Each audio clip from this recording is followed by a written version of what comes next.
Katekismus Besar Westminster. Pertanyaan ke-60. Apakah mereka yang tidak pernah mendengar Injil, sehingga mereka tidak mengenal Yesus Kristus dan tidak juga percaya kepadanya, dapat diselamatkan dengan cara hidup sesuai dengan terang kodrati? Jawabannya, mereka yang tidak pernah mendengar Injil, tidak mengenal Yesus Kristus, dan tidak percaya kepadanya, tidak dapat diselamatkan. Betapapun mereka berupaya menempuh kehidupan yang sesuai dengan terang kodrati, atau dengan hukum agama mereka anut. Lagi pula, keselamatan tidak ada di dalam siapapun juga, selain di dalam Kristus, yang hanya menjadi penyelamat tubuhnya, yaitu gereja.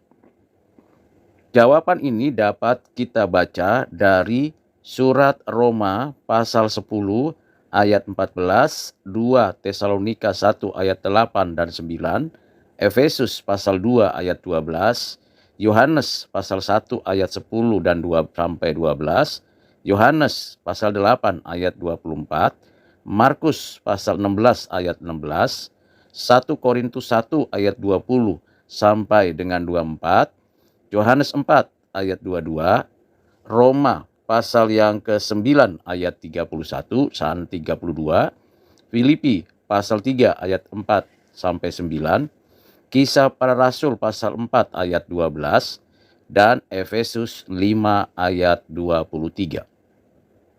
Apa makna dari pertanyaan dan jawaban ini? Tentunya kita menyadari dan mengakui bahwa berita Injil datangnya dari Allah, bukan dari manusia.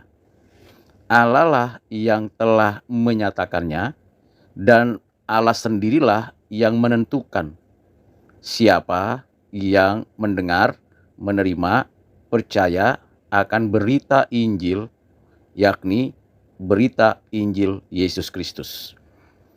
Ada banyak agama di dunia ini, lebih dari 4.000 kepercayaan.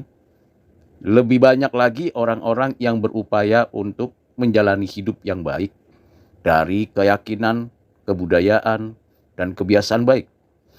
Tetapi karena manusia sudah berdosa dan manusia tidak mampu total untuk percaya kepada Tuhan Allah, maka tidak ada satupun manusia yang layak, yang diperkenan, yang mampu menerima keselamatan. Tetapi mereka yang beroleh keselamatan, anugerah di dalam dan melalui Kristus, berita Injil itu diterima dengan sukacita, dipercaya dengan pengertian yang baik, dan diakui di dalam keyakinan hidup mereka.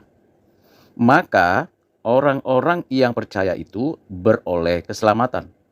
Siapakah mereka? Yaitu orang-orang pilihan. Kapan dipilihnya? Di dalam kekekalan sebelum segala sesuatu diciptakan Allah. Lalu bagaimana mereka yang tidak percaya, yang sudah mendengar Injil, bahkan yang tahu tentang siapa Yesus Kristus, namun mereka tidak percaya? Mereka hidup dalam kegelapan. Mereka menjalankan keagamaan mereka. Mereka melakukan hal-hal yang seolah-olah baik.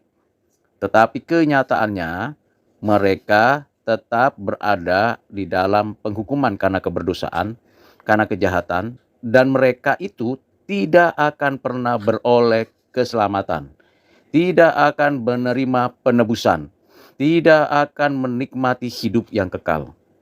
Walaupun mereka mengalami suatu kehidupan yang seolah-olah baik menurut hukum agama mereka, tetapi mereka tidak pernah bisa menerima penebusan. Mengapa demikian? Ya, karena mereka bukan umat Allah yang telah dipilihnya, di mana sekali lagi di dalam kekekalan. Itu sebabnya dinyatakan di dalam Matius pasal 1 ayat 23, dan tentunya kita membaca pada pasal-pasal selanjutnya, bahkan di dalam surat Roma pasal 8 ayat 29 sampai 30, ditentukan dengan hikmat dan kuasa yang dari Allah bahwa penebusan Kristus hanya bagi umatnya, hanya bagi orang pilihan. hanya bagi orang-orang yang telah ditentukan di dalam kekekalan. Dengan demikian, sebagian orang pasti tidak percaya. Sebagian orang pasti tidak akan menerima keselamatan. Mereka menjalani hidup di bumi sedang menuju kejahatan penghukuman, dan mereka akan berada dalam suatu kondisi keadaan berada di dalam hukuman lautan mati. Lautan mati yang isinya kuasa-kuasa kegelapan dan roh-roh jahat. Ini pengajaran Alkitab yang paling tidak mudah dimengerti, paling tidak mudah dipahami, dan paling sulit diterima. Mengapa? Pertama, bukankah semua manusia diciptakan Tuhan Allah? Kedua, bukankah Tuhan Allah itu baik adanya? Ketiga, bukankah kehendak Allah mengendaki semua orang beroleh keselamatan dan pertobatan? Jawabannya singkat, padat, jelas. Tuhan telah menetapkan sebagian diselamatkan, sebagian tidak diselamatkan. Memang Tuhan yang menciptakan, tapi tidak semua yang diciptakan beroleh keselamatan, menikmati penebusan dari Allah. Dengan demikian, bagi kita yang menerima keselamatan, mengalami hidup baru adalah hidup yang penuh sukacita dan penuh dengan pengharapan. Tetapi bagi mereka yang tidak percaya, bagi mereka yang memang tidak mau mengakui Yesus Kristus sebagai Tuhan dan Juru Selamat, dan bagi mereka yang tetap melakukan kejahatan, mereka mempertanggungjawabkan kejahatan mereka dengan menerima penghukuman. Dan mereka dihukum karena kejahatan mereka. Kejahatannya bukan hanya moral, tetapi kejahatannya karena tidak percaya kepada Kristus. Karena tidak menerima. Mengapa tidak bisa menerima? Ya karena memang tidak dimampukan oleh Roh Kudus. Jadi ini adalah pengajaran yang paling sukar diterima, tetapi juga sekaligus sebagai pengajaran yang paling menghibur bagi orang-orang percaya. Kiranya Tuhan menolong kita untuk mengerti bagian dari pertanyaan ke-60 ini. Dan kiranya Roh Kudus memberikan kepada kita pengertian lebih dalam lagi. Tuhan Yesus memberkati kita sekalian. Amin.